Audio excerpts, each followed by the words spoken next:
Hello, and welcome to another Kalene story time. Today I have for you Tala Ridge Alpha by Lynn Nodima. Hopefully I pronounced that last name right.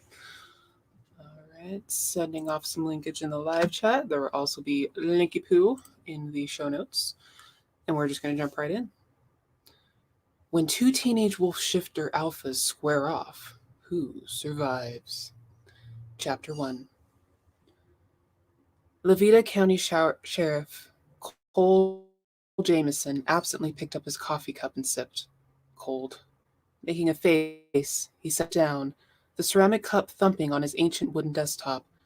Glancing at the door to the front office, he called, "Mitch, the new pot ready?"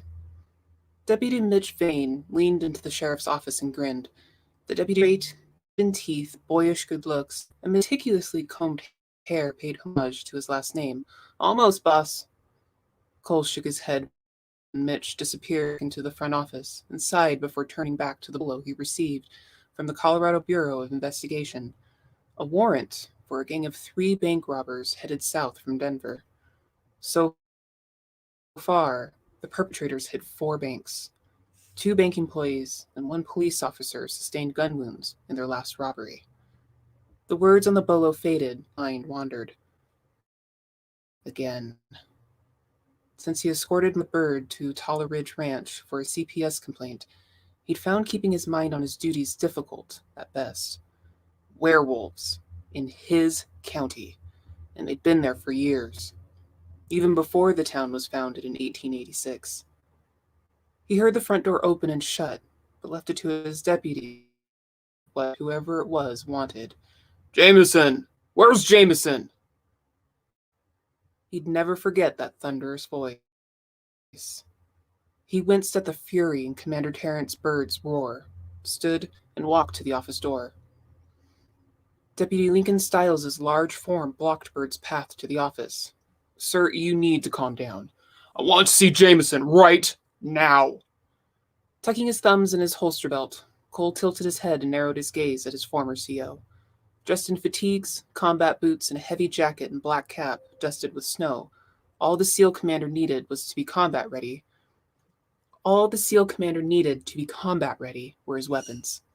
Realizing the commander knew he and Micah were dating, Cole sighed. "Commander." Bird's sharp eyes speared him. If looks could kill, the sheriff would be a pile of broken bones and goo. Refusing to be cowed by the man's obvious anger, he jerked his head toward his office. Cole sighed. "Why don't we take this somewhere more private?" Lips pressed tight, shoulders bunched, Bird slapped aside the short gate separating the front office desks from the rating area and walked past Deputy Stiles, brushing the man's shoulder. Cole raised an eyebrow. There weren't many men as big as Commander Bird, but Stiles matched him inch for inch, with 1 or 2 to spare. The dispatcher and the rest of Cole's deputies watched wide-eyed. His former CO stopped a foot in front of Jameson, hands on his hips. Cole met his gaze, then jerked his head toward his office door. "Have a seat, Commander. I'll get us some coffee." Wordless, Bird shoved past him and walked to the visitor's chair. Now that the commander wasn't glaring at him, Cole took a quiet, deep breath, then blew it out. He glanced at Vane. "Coffee ready yet?" "No, sir. It'll be another 5 minutes or so." Cole nodded. "Bring us 2 cups, black, when it's done.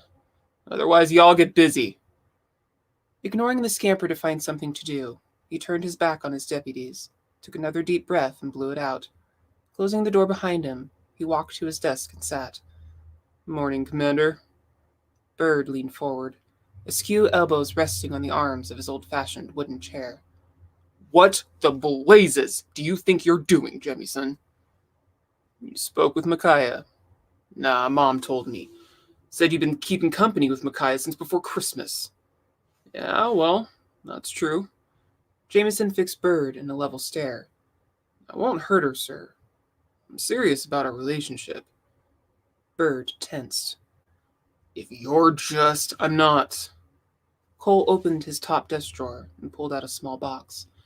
"If she'll have me, I plan to marry her." Taking a deep breath, Bird visibly forced himself to relax. He glanced at the midnight blue ring box, then raised his gaze to his Navy friend. Tell me. I accompanied her to a CPS visitation before Christmas. She was pretty shook up by everything that happened. Afterwards, we had a meal, started talking. We had coffee the next day, and since then, we've met for coffee or a meal almost every day. Cole shrugged. I know it's quick, but I love her. Terry, I'll never purposely do anything to hurt her. Bird sighed away some of his anger. I wanted her to find a safe guy, you know. Someone not likely to leave in the morning and die before coming home. Not a soldier. He glared at Cole. And not a cop. I know. Cole fisted his coffee cup and stared at the cold coffee. I didn't plan it, Terry. It just happened. Because she got upset about that CPS visit? What happened? Cole hesitated. The Pack Alpha had decided the command to keep him secret, placed on him years ago in Oregon, was good enough. He thought he could talk about the local pack, but he wasn't sure he should. Chewing the right corner of his bottom lip, he glanced out the only window in his office. You know I can't talk about that, Terry. Yeah, that's what Micah said. But she's hiding something from me, Cole. Something that scares her. What is it?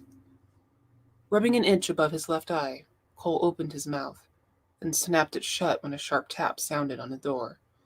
Sheriff, coffee got done quicker than I expected. Hold that thought. Cole stood and walked to the door, opened it, then took both cups from his deputy. Shut the door, Vane. With a nod, the deputy pulled the door shut. Cole carried the coffee to the desk and set a cup in front of Micah's brother. Here you go, black and strong enough to float horseshoes, since Deputy Vane made it. The commander's large hand lifted the cup. He sipped, then winced and nodded. Think you could walk on that? Cole grinned. Boy is talented when it comes to coffee. Bird snickered, and his face settled back into a tight expression. Just tell me if there's something I need to be worried about, Cole. The automatic denial refused to leave Cole's lips. He sighed and moved aside the first cold cup of coffee to make room for the second hot one. Terry, I can't tell you anything, but I promise I'll do everything in my power to make sure she stays safe. Meaning there's something to worry about. Cole studied Terry's worried eyes. You remember Nate Rollins? Lieutenant Colonel, Marines, Brighton's elite unit? Bird blinked. Sure, what about him? He says everything's cool. He'll keep everything safe. Marines are involved in one of Micah's cases. No. Cole tried a different direction. You ever meet Captain Waylon Rickles? All expressions left Terry's face. I did.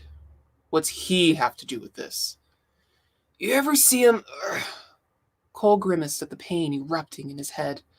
Pain warning him to stop talking. Aware of his former CO's tense consideration, Cole sighed. Never mind. You know. What? You know about Rickles. Cole's gaze snapped to Terry. Rickles is a... He couldn't force out the word. Soundlessly, Bird mouthed. Shifter. Face pale, Cole stood and swayed for a moment. Walking to the door, he turned and glanced at Terry. I'll be right back. Closing the door behind him, he marched across the outer office, ignoring Stiles' heavy frown and the questioning looks from the other officers. Stepping out on the sidewalk, he pulled the door shut, then walked to the alley. With shaking fingers, he pressed the Tala Ridge Ranch button on his cell. Tala Ridge Ranch, Dusty speaking. This is Sheriff Jameson. I need to see Nate and Terrell right away. And scene. That was Chapter 1 from Tala Ridge Alpha by Lynn Nodima. And I do have a slight, not really like an announcement, more like a this is what needs to happen. I've got so many client and personal projects on my plate at the moment. I am going to have to pause Kalene's story time through the rest of April. I will be bringing it back in May, though. So starting in May, we will have The Illustrated Hen by Scott Charles. All right. I hope you all enjoy it, and I hope you all have a good rest of your day, good rest of your week, and a fabulous rest of your month. Hey, part of today. It's okay that you're late. Don't worry. Hopefully you heard my announcement, because otherwise you're going to have to rewind and hear it later. Anyway, peace, you guys.